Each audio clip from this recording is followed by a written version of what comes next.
Salam, salam saudara-saudara. Selalu bergembira dalam pencerahan kehidupan. Apa yang akan saya sampaikan hari ini, kesempatan ini, dalam video ini, bagaimana ada ngaku-ngaku turunan Nabi untuk menipu luar dalam, atas bawah, kepada kiai-kiai, ustadz-ustadz di Indonesia ini. Dan tanpa malu, nasab mereka ini memang harus dirungkatkan, harus dibubarkan demi kedamaian di negara ini, saudara-saudara. Dan kalau Anda sudah memberikan kursi kehormatan kepada para habaib, sementara mereka memakai kesempatan itu mengaku turunan Nabi untuk kepentingan yang tidak beradab. Tapi ini apa yang diceritakan Ustadz ini, Kiai ini sudah terkenal. Saya nggak tahu persis beliau berada di mana. Bagaimana Habib meminta untuk menikah dengan santri yang dia lihat itu cantik sekali, paling cantik di pesantren itu. Dan setelah menikah, punya anak, ditelantarkan, diceraiin. Sementara Habib itu umurnya 52 tahun waktu itu.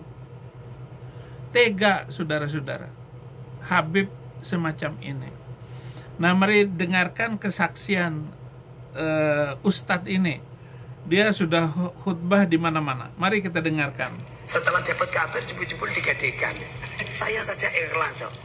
Kok masih dilakukan apa itu cinta kami dengan para habaib.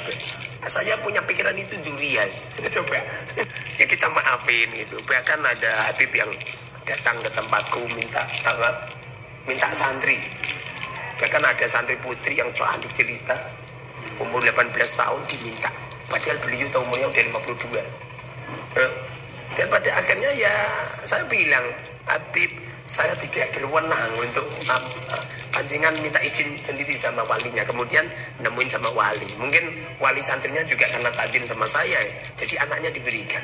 Duh, setelah punya anak, setelah nikah dengan beliau ditelantarkan.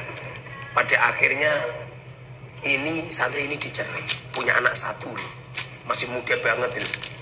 Pada akhirnya apa yang terjadi? Saya yang jadi tumbal. Ada figura, besarnya segini ini biasanya kalau di pasar itu sekitar 500-600. Beliau jual sama saya 4 juta. Saya bilang, Bib, mohon maaf, punyanya uang saya ini cuma 500.000. Jadi udahlah, nggak usah jual sama saya. Ini sedekah saja sama Habib. Apa yang terjadi? Ya tetap ngoyak, bahkan melaknat. Pada akhirnya atau saya hutang-hutang. Itu asli itu. Namanya muhibin berat. Saya ini muhibin kelas kakap. Walaupun saat ini udah berkecamuk tentang nasab ya, saya kalau tempat depan HBM siapapun HBM-nya ya apa itu menunduk saya. Tapi akhir-akhir ini loh, Masya Allah, saya itu sering loh, Habib itu hutang sama saya nggak dibayar. Sering. Jadi nggak perlu saya sebutkan lah. Ya, saudara. Ya sudah, saudara-saudara, kelakuan Ba'lawi ini mencengangkan dan tidak pantas untuk dikatakan turunan Nabi. Oleh karena itu, saya serahkan kepada Anda sendiri bagaimana untuk memajukan bangsa ini, menjauhkan Ba'lawi ini dari kehidupan nasional, kehidupan agama, karena mereka senantiasa tipu menipu terus-menerus dengan bermodalkan nasab, dengan bermodalkan sebagai pemimpin agama. Mereka menggunakan kesempatannya itu untuk menipu saudara-saudara. Nah, Ba'lawi juga ingin melebihi imam berjanji Abdul Qadir Jailani. Wa akram bihi al-atas itu min nasabin min sifatil jahiliyah. Iwadum min Iraqiyah. Janganlah kemuliaan Kanjeng itu dari segi nasab untuk memunculkan budaya kebodohan, budaya jahiliyah, saudara-saudara. Kalau sudah menonjolkan menonjolkan nasab, wal fakhru bil ahsab, bangga keturunan. Oh, itu keturunan saya, keturunan saya. Mereka sekarang ini mau mengangkat nama mereka di atas nama bangsa-bangsa. Mereka mau mengubah makam-makam palsu, nasab-nasab palsu, menawarkan nasab ke Jokowi, menawarkan nasab ke Rhoma Irama. Bayarannya 250 juta itu nama. Tanya aja Rhoma Irama itu. Nah, itu yang membuat Rhoma Irama kesel.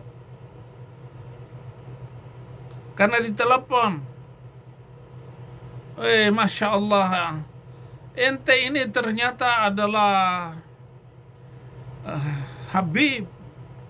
Oleh karena itu datanglah ke Rabitah Alawiyah untuk mendapatkan sertifikat. Saya yang bayar, kata si Rizik itu. Rizik nawarin nasab 250 juta. Enak banget hanya untuk menyebut nasab doang. Nanti dikasih baklawi. Kalau saya nggak perlu. Karena bukan kehormatan, kemuliaan itu dari nasab. Nggak boleh. Apalagi merendahkan orang lain. Meninggikan nasabnya sendiri. Kehormatan nenek moyang Adam sampai ayah dan ibunya, meninggalkan sifat buruk dari nenek moyang Adam. Kita sudah meninggalkan sifat buruk, tetapi karena kita harus memuliakan Adam yang pertama dan Adam yang selanjutnya, itu adalah Yesus Kristus. Kita harus berada di dalam kemuliaan Yesus Kristus. Kita bisa memanipulasi catatan manusia, tapi kita tidak bisa memanipulasi DNA Tuhan dalam diri setiap kita. Rangkaian yang ada di dalam tubuh kita ini adalah rangkaian tidak perlu meninggikan diri dan mengambil nasab orang lain untuk diangkat-angkat yang bukan nasab Anda. Sudah kelihatan kok. Bagi yang setuju bahwa beliau itu adalah nasabnya Nabi, tinggal diakui saja.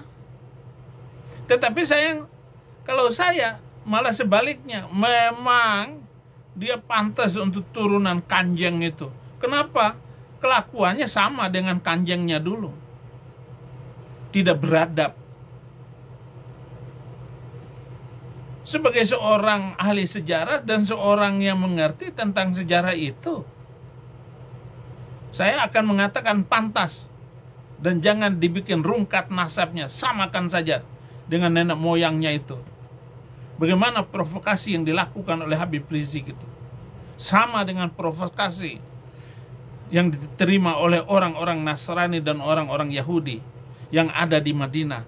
Bahkan mereka harus membayar dengan kekelaman sejarah dari zaman ke zaman, di mana orang-orang Yahudi yang punya nenek moyangnya di Madinah itu akhirnya, saudara-saudara, mereka sudah tidak ada lagi sekarang. Hidup dalam ketakutan.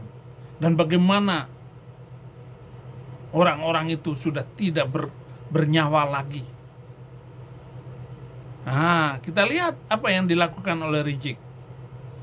Persis. Dan kita bisa melihat perjalanan sejarahnya itu.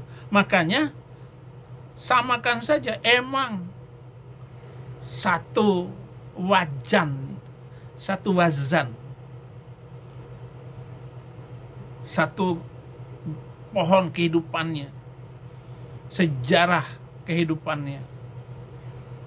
Nggak perlu diragukan, iya memang sama. Tetapi Kiai Imad yang telah menemukan sejarah garis merah nasab itu, kita bisa melihat sekarang sangat memalukan gimana mereka ini menggunakan nasabnya hanya untuk kepentingannya sendiri. Dia berkamuflase.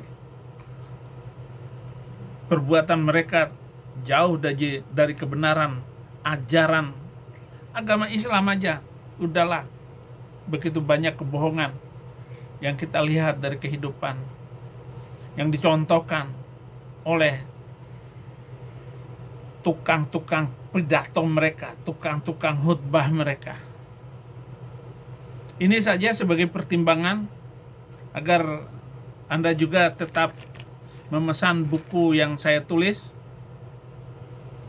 di 08538827 0696. Terima kasih, Tuhan Yesus memberkati.